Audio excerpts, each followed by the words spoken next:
growing up in the South, one of my first culinary memories is barbecue bread. Barbecue bread? Barbecue bread, right? What? I'm gonna be real disappointed if this one doesn't take off, because I'm giving out one of my family secrets here. It's just a quick fire fun sauce, and then hand-torn farm bread, dipped in olive oil and salt, charred, and then baked. And by doing that method, it's almost like you bake the bread yourself and you've got this beautiful, fresh, zippy, that's right, zippy dipping sauce. Let's get into the action.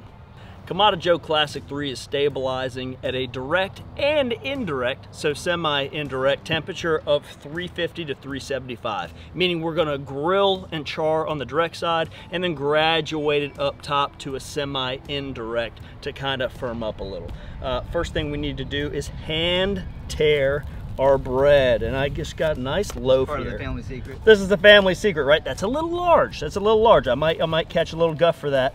And try not to smush it as you tear. So that's it. Some people like the end pieces. I'm more of a second, third tear kind of guy. Okay. Let me show you that method again. The eagle claw grabs and tears. And the more nooks and crannies you can create, and not flattening that bread, the better off we're gonna be. And just kind of pulling that. And this can be done with day-old bread or 2-day-old bread. Just kind of warm it up a little to make it soft and easier to tear. And if you need to, there you go. We got some ducks behind us that like the sound of that. And that's good, you know. This is one of those dishes that's absolutely perfect. Your people are coming over. You want to use the grill. You want to accentuate that kind of home-cooked meal. This is one like a side dish. It's not even a side dish, right? It's just it's an accompaniment. It's expected, like butter and bread, except elevated version, barbecue bread. Yeah, okay, enough of that. I've used butter in the past, but I find olive oil really works nicely, and you just want to put some salt in there, okay? Next, we're going to take our hand-torn farm bread and just give it a dip. Just oil and salt. Just oil and salt. All right. A dip and flip. Again, a dip and flip. You don't want it too oily. We're not going to do all sides. We're just those newly revealed sides. A dip. And a flip. And a flip. A dip and a flip. I'll tell you, it's fun to get people involved with this one, you know? Maybe we use one that's sopped up to kind of do that action.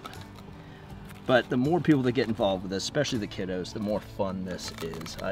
This is a near and dear to my heart one right here. All right, now let's go over to our stabilized 375-degree grill.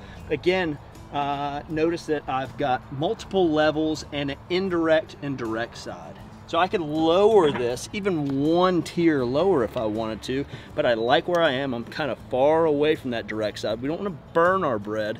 We want to char our bread. So I'm just going to lay these pieces right on and toast them. Notice I don't have a lot of dripping oil, or I'd start to have flare-ups, and you'll see if it does flare up, if it starts to drip, we got to watch that, okay? Good. That's why we don't sop this. And you don't want too much flame because it'll turn it black. Bread's a tricky thing. It'll go quick on you. Ask any chef that's worked in a restaurant. Bread is a tough one. Now that's great. Now all I'm doing is managing this bread, making sure there's no flare-ups. And check it out. If you're worried, take a look. Oh yeah. A little more on that. What I'm looking for is that caramelization, that brown effect. Once I have that, I'm going to graduate it to the indirect side. Good. Now I'm going to pull all of this bread over to the indirect side, and we're going to kill the oxygen. So let's shut the dome now.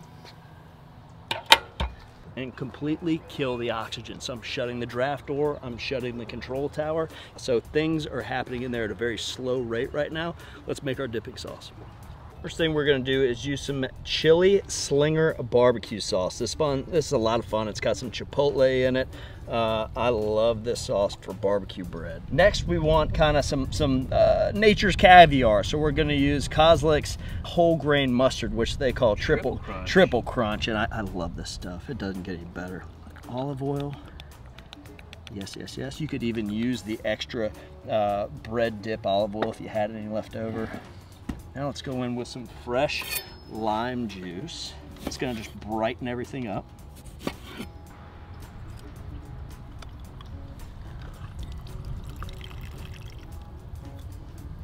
Gonna put in some fresh chopped garlic. That can be a rough chop, and if it calls for 1 tablespoon, sneak in 2. All right.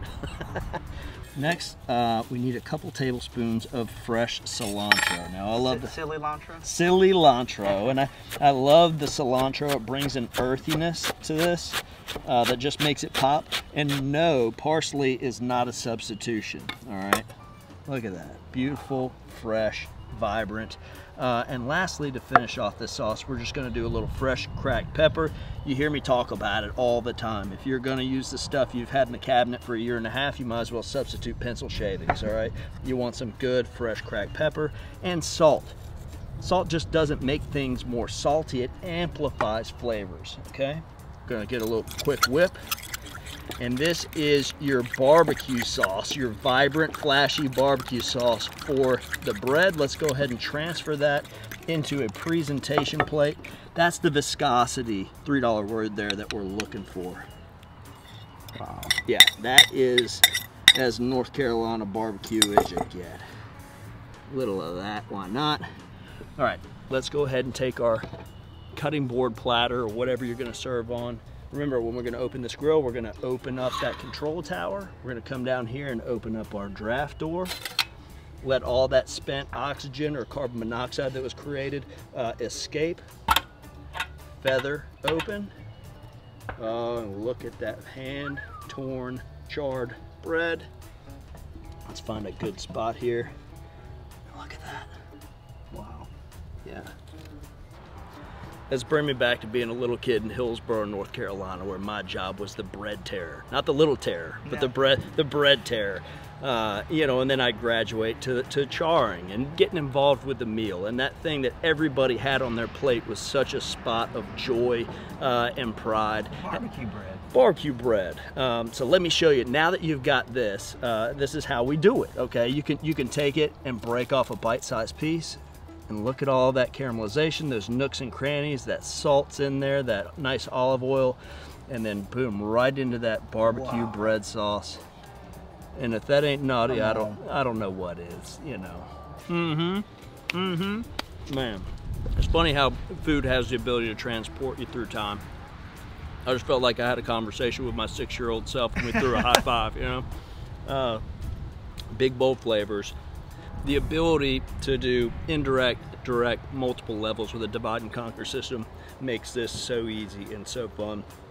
Folks, I implore you to give this one a go. If you enjoyed this recipe as much as I've enjoyed it my entire life, do me a favor, push a like, share it, do leave a comment. We love reading and responding to those.